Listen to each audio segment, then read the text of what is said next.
Good evening, it's Gray Matter. So I'm just browsing through the fuck. I'm not finna fucking go through this shit, man. Fuck out of here. She's proven the point that yes, after a woman gets done having her fun and fucking all the niggas she wanna fuck, then she'll give you a chance after, getting her back blown out by Tyrone. But that's not even what I want to talk about today. This is what I want to talk about. Why Cabba, Khalifa, and Kale are not on fucking Goku or Vegeta's level. And I'm gonna use the show to prove this shit. And by the way, now let me just say something. You, as a Dragon Ball GT fan, are trying to prove more than that. You're trying to prove that they are weaker than GT, but they're not. Okay? Even though Cabba isn't actually even with Goku or Vegeta, his performance, his ability to exceed Vegeta's expectations, his ability to land blows that Vegeta didn't necessarily want him to land, and his ability to affect Vegeta automatically scale him way outside of GT's ceiling. Alright? So, this is the same point that I made when Kalualicious was having a conversation with Black Sasuke, and they were basically talking about Cabba versus Super Saiyan 4 Gogeta. I entered the conversation, and Black Sasuke and them, they couldn't handle it because I marked out this conversation so damn bad, kind of like I'm about to do right now. But I want y'all to check this out.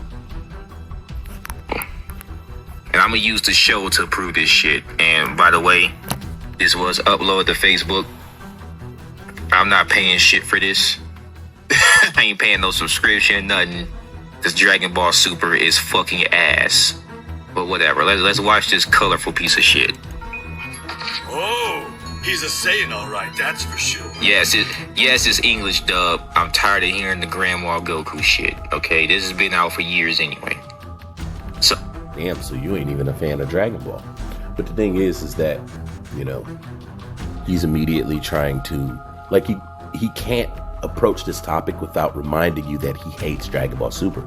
So anything good for the characters in Dragon Ball Super, he will resist, he will be unhappy about. So he'll be expressing his dissatisfaction at Dragon Ball Super's success and at the successful development of characters like Vegeta and characters like Cabba, Kale, and Caulifla.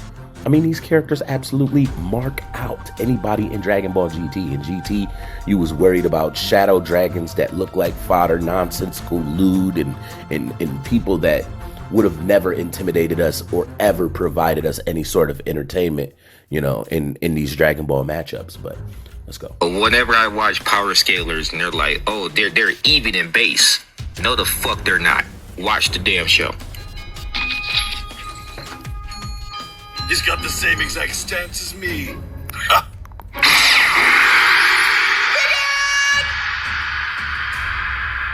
Alright.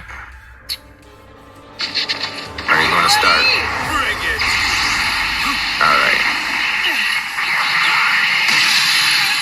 Alright. First off, Vegeta's reaction to Cabba's approach when Vegeta was completely ready.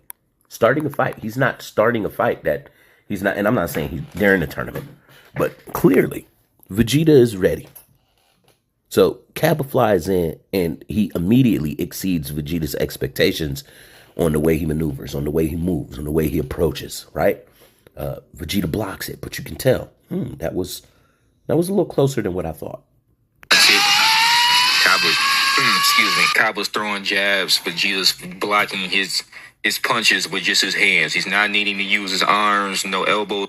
So what?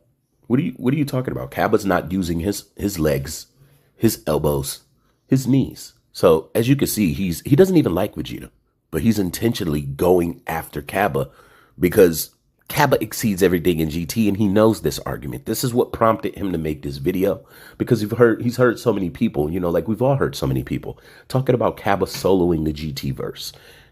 Cabba's not even needed to solo the GT verse. Anybody in Super can do it. Check this out. Nothing. He's just using his hands. All right. Dodges Cabba's kick. Blocks it. Narrate it. Say what happened. Say what happened.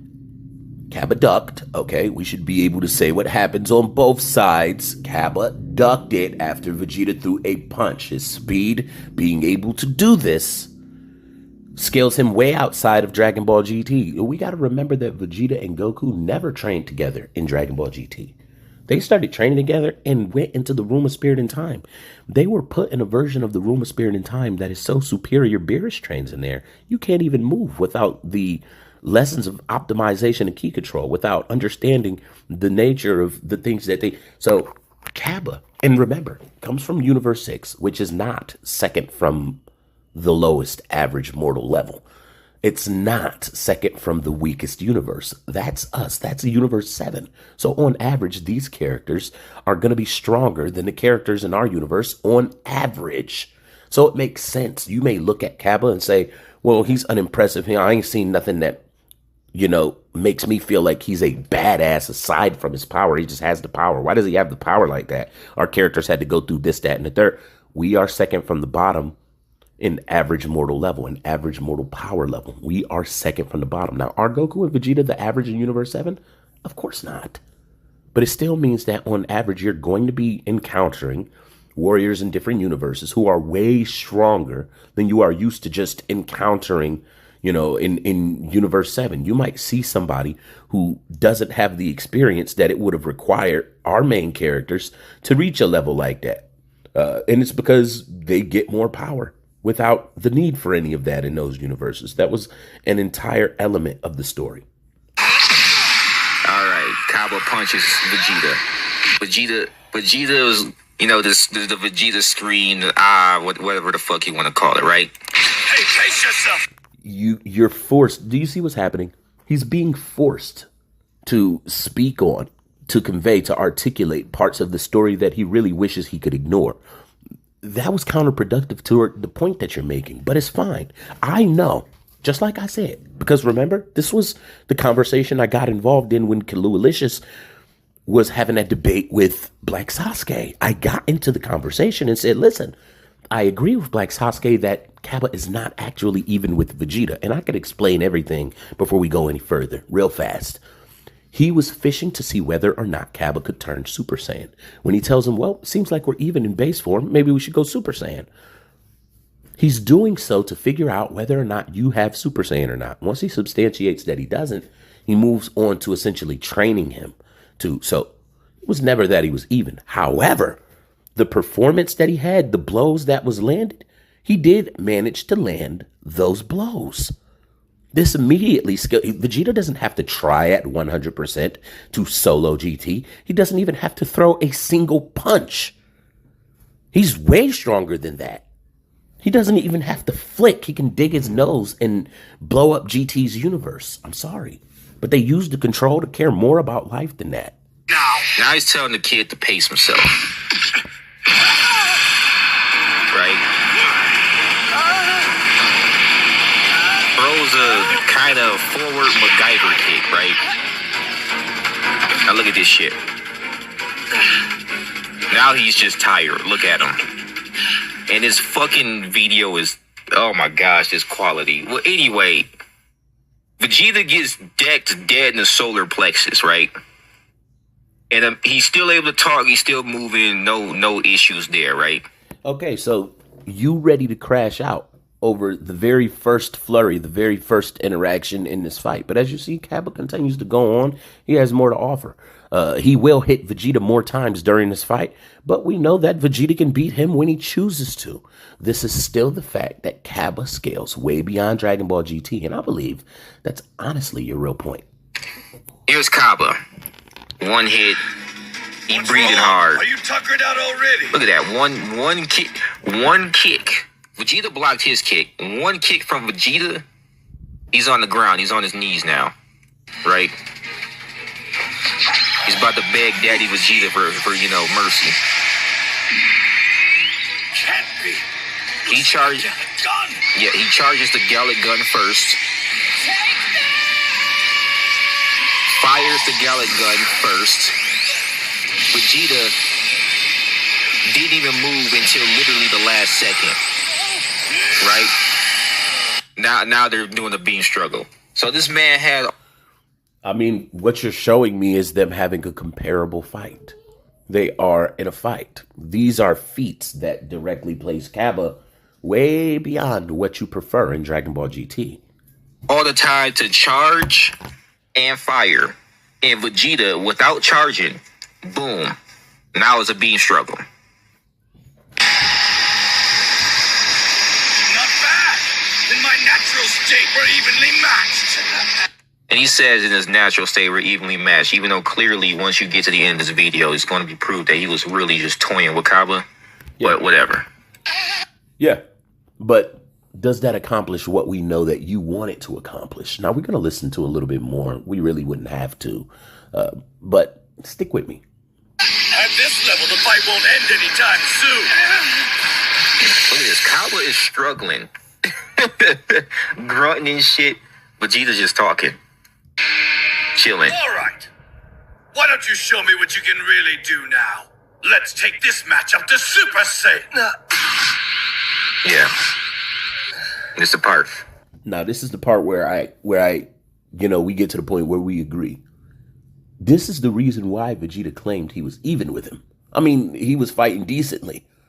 And maybe he could mean your performance is, you're performing just as good as I'm performing. But Vegeta does have the ability to absolutely outperform Cabba. We know this. But his performance against Vegeta substantiates many things, including he could flick Omega Shenron out of existence in base form with his eyes closed, in his sleep. You mean that transformation you and your friend performed earlier? Yes, that's the one. What are you waiting for, kid? A handwritten invitation? I'm sorry, I don't know how. Are you actually telling me you can't? He fucking doesn't know how. So, let's just lay this out real quick. You're supposed to be a Saiyan warrior. You're going all throughout the universe, you're doing wars and battles and everything, right? And nobody has bothered to make you angry on the battlefield. Nobody made you that angry on the battlefield. Nobody threatened your family or nothing. Well, let's address one thing. When up against Vegeta, he would definitely be up against something he has never encountered in terms of power. So, pushed to his absolute limit by Vegeta.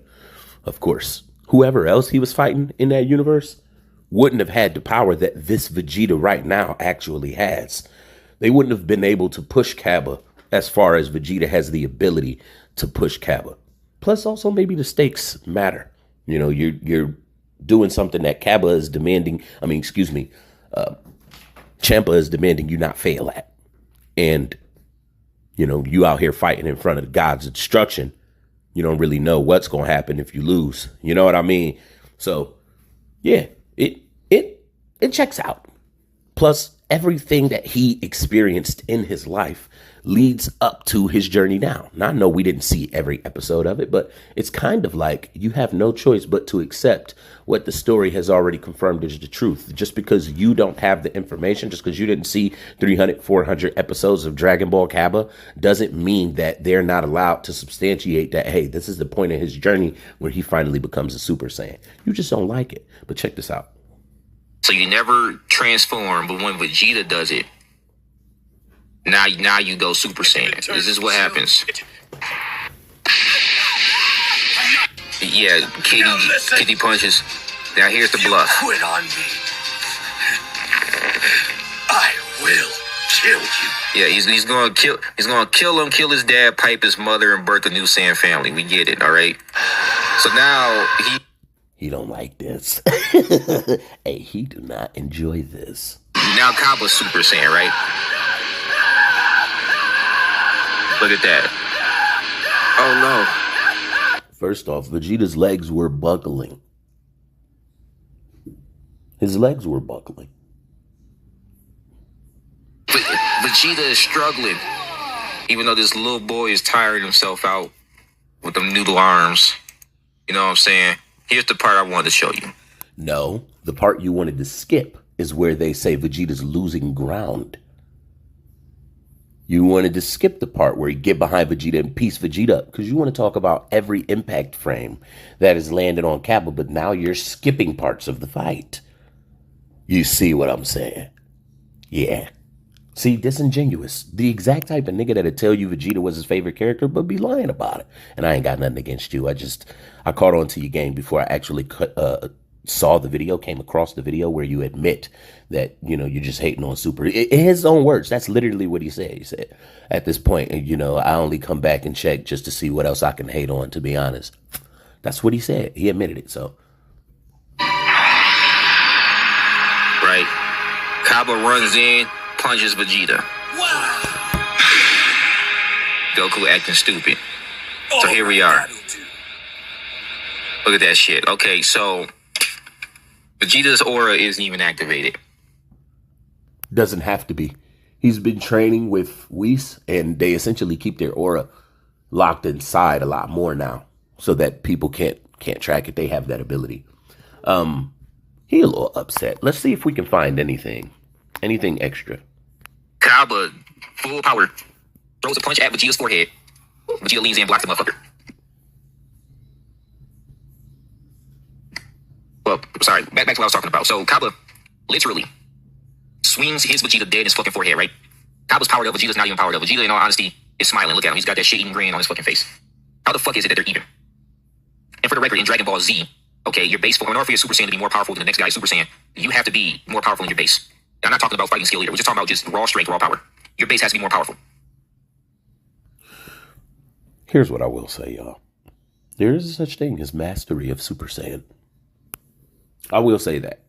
But I do agree that he is not even with Vegeta. However, his power is far greater than what you're giving it credit for. Taking everything into account of everything Vegeta has gone through training-wise, Cabba is strong as fuck. And as shown here, Cabba clearly doesn't have the power to harm Vegeta.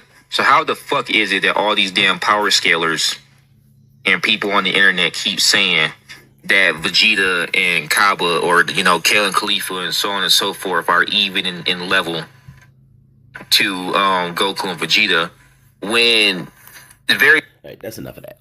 Y'all let me know how y'all feel down at the bottom in the comments below. How you feel about Gray Matter? Do you think he a hater? Because, I mean, he told us he was in a previous video, and I kind of just want to hear what y'all guys got to say about it. So, like the video, hype the video. I greatly appreciate y'all for showing me the support. Thank you. And we're going to be back.